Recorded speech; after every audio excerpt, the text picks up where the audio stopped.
Masasabi ko, no, kasi yung word na pagsuko, no, nagkaroon ng konting sa nahuli at sa nasuko. Kaklaruhin ko lang, no, na nakita niyo yung litrato. Ilang araw pinagpaguran ng kapulisyahan. At to commend General Torre and his group and General Marbil, nasa kote na eh, huli na eh. No? I mean, for me, it makes no difference kung sumuko ka man. No? Kasi yun na yun eh. Practically, napanigiran ka na eh. Siguro kung nasa ibang lugar ka, kung nasa Mindanao ka, kung nasa Visayas ka, nasa Luzon ka, yun, pwede ba sabihin mong sumuko? Pero kung nasa isang lugar ka na napapaligiran ka na ng pulis at doon ka rin nakuha, halos yun na yun eh. And I explained it nandito sa Philippine Star, no? Nakalagay po rito yun, no? Malinaw. No? So, yun po ang sa akin. To give you a detail of what actually happened, probably I could give it to General Marbil, okay, General Torre. Gusto ko nila i-detalye yung nangyari nung araw na yun. Nick, siguro you can give the details.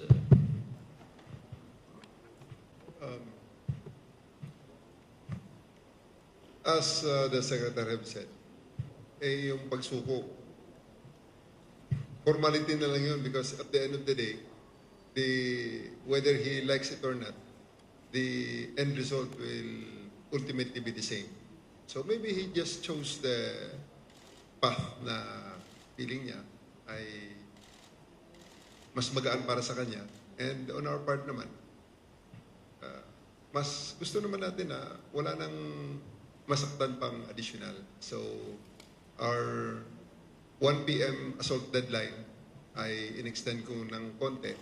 In-extend namin ni General Marbil ng konti para pagbigyan ang mga request nila na sila ay lalabas na lang ng kusa.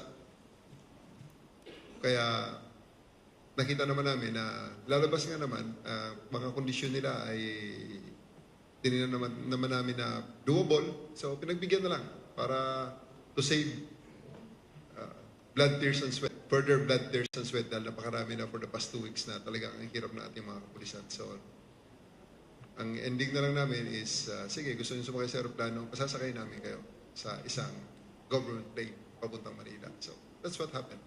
Because kung hindi nila ginawa yun, ganun din. Sasakay din sila, baka not in that manner na sasakay sa plane.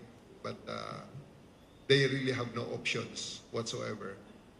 Nung time na ibinigay na ng gobyerno, binigyan na kami ng go signal ni General Marbil at ni SILG na tapusin na ang standoff because I see it as a standoff. Kasi alam na namin kung nasan siya eh. Alam na rin na nandiyan kami. So naglulukuhan na lang tayo dyan sa mga searchers na yan. Pinagbibigyan namin until nang makita nyo sa Senate hearing, mapresenta sa publiko para hindi na magbago ang narrative if ever na may mangyari. So na-realize nila siguro na since the public already knows what is the real narrative inside, na ang mga pulis para makapasok dun sa kanyang hideout ay kinakapkapan pa. And with the Senate investigating panel mismo ang nagsabi na this is what we should do. Eh, yun ang ginawa namin. So na-realize sila, big blunder, talagang wala nga, don't take it against me. But it's really, for my part,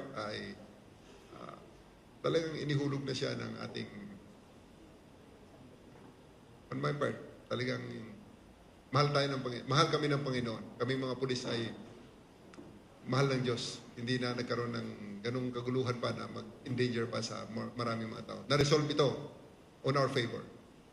Yun lang. So, bottom line, he has no other options, but there's no other outcome, but he will fall into the government hands. Pinagbigyan na lang namin na ito, wala nang additional na blood, tears, and sweat.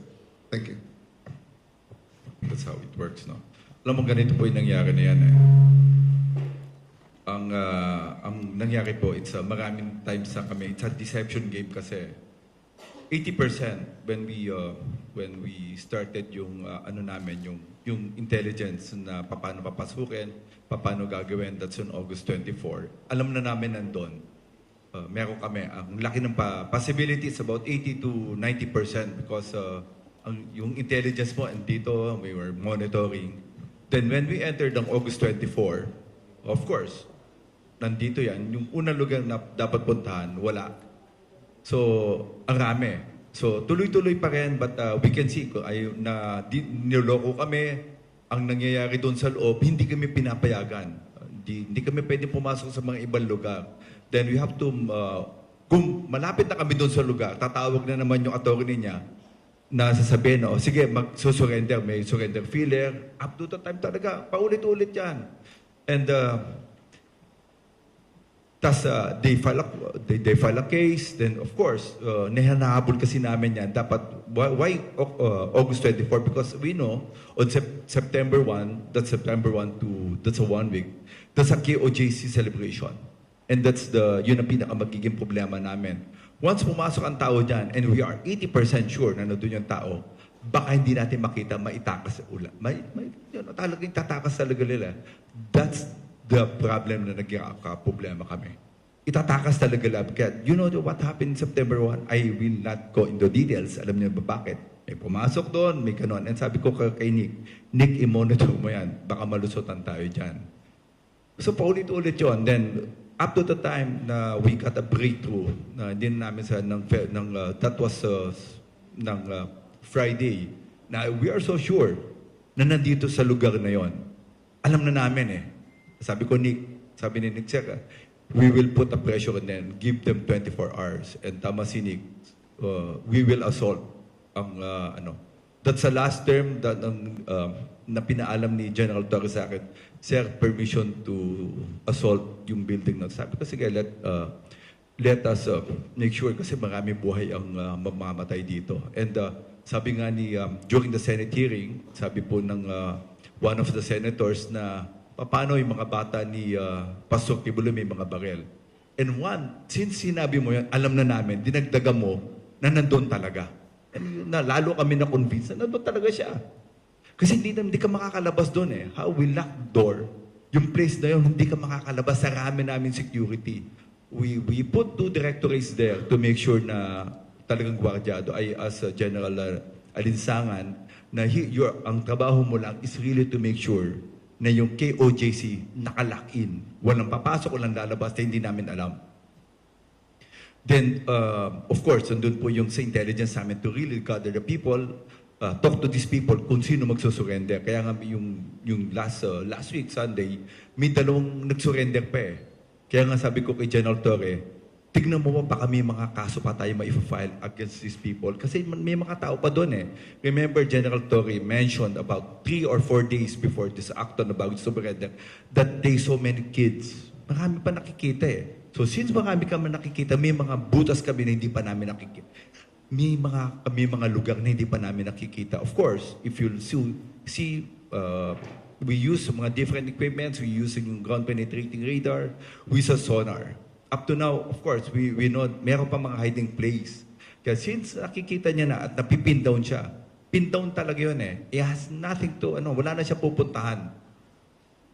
Sa sobrang rami ng natin. And we're seryoso talaga si Nick Torre to assault. Sabi ko, Nick, ito lang to make sure kung mayroong mamamatay, tignan natin basta walang bata. Mahirap kasi pagkabata may tinamaan eh.